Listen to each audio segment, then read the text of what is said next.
বাংলাদেশের আকাশে ভিন্ন রকম এক আলো দেখা গেছে, যেটা দেখার পরে অনেকেই বলতেছে যে এটা ভারত তাদের নতুন মিসাইল পরীক্ষা চালিয়েছে। এখন ভাই, যদি ভারত এই মিসাইল পরীক্ষা চালিয়েই থাকে আর কখনো যদি বাংলাদেশের উপরে এটা অ্যাটাক করে বা বাংলাদেশের উপরে নিক্ষেপ করে, তখন আমাদের মানে ভিডিও করা ছাড়া আর আমাদের সভাপতি সেক্রেটারি আর হচ্ছে একাত্তরের যে শক্তি আছে, এই শক্তি ছাড়া আমাদের কি কিছু করার আছে?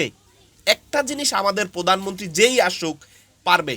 তীব্র নিন্দা জানাই, তীব্র প্রতিবাদ জানাই, এটা ছাড়া কি আর করার কিছু আছে আমাদের?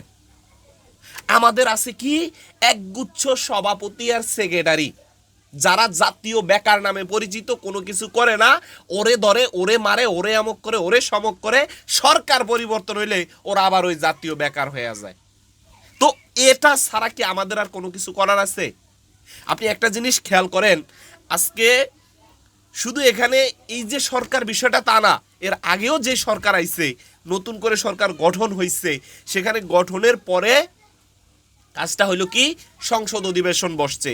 এই অধিবেশনে কয়টা কথা জনগণের জন্য আসছে আর কয়টা কথা সেখানে শুধু প্রতিদ্বন্দ্বিতা হয়েছে যে ও মুক্তিযোদ্ধা, ও রাজাকার, ও একাত্তরে এই করছে, ও একাত্তরে সেই করছে। এই যে চেতনা, এই চেতনা ধুইয়া কি আমরা পানি খামু? আজকের দিনে যদি কোনো বহির্বিশ্ব থেকে বা কোনো দেশ থেকে একটা মিসাইল আইসা পড়ে বা আইসা ফালায়, আমরা কি এটা ছাড়া কোনো কথা আছে? আর আমাদের মন্ত্রীরা কি করবো? আমি আল্লাহ খাত্তি গোলা, ওই যে কি কয়, খাতা বালিশ গোলায়া আস্তের দিকে বিদেশ দেখি, এটা ছাড়া কি ওদের কোনো কথা আছে? ভাই, বলার কোনো ভাষা নাই আমাদের কাছে। আমাদের যে ওরা কোন পথে নিয়ে যাইতেছে এটা আপনারা বুঝবেন না, ওরাই ভালো জানে। শুধু জনগণের মানে মাথায় লবণ থুইয়া ওরা টাইল্লা খায়া আস্তে টাকা পয়সা গুনলে দেশতেন জায়গায়, বুঝছেন? আবার এটা যে সরকারি হোক বা যে লোকই হোক না কেন, আমি শুধু ওই সরকারের কথা বলতেছি না বা অমকের নাম বলতেছি না, বেশিরভাগ ক্ষেত্রে আমরা এমন দেখতে পাচ্ছি। তো এই হচ্ছে আমাদের পরিস্থিতি আর এই হচ্ছে আমাদের অবস্থা। এখন যদি বেশি কথা বলি, আবার আইসা একদল বলবে যে আপনি কেন এত কথা বলেন, কি দরকার আপনার একা মাথা ব্যথা? আরে ভাই, দেশটা তো আমাদের, তাহলে মাথা ব্যথা তো আমাদেরই থাকবে।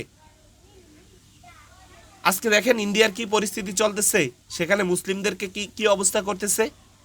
তাহলে আপনারা বুঝেন না যে সামনের পরিস্থিতি কেমন হতে চলছে? সবাই ভালো থাকবেন আর দেশের কথা একটু ভাইবেন।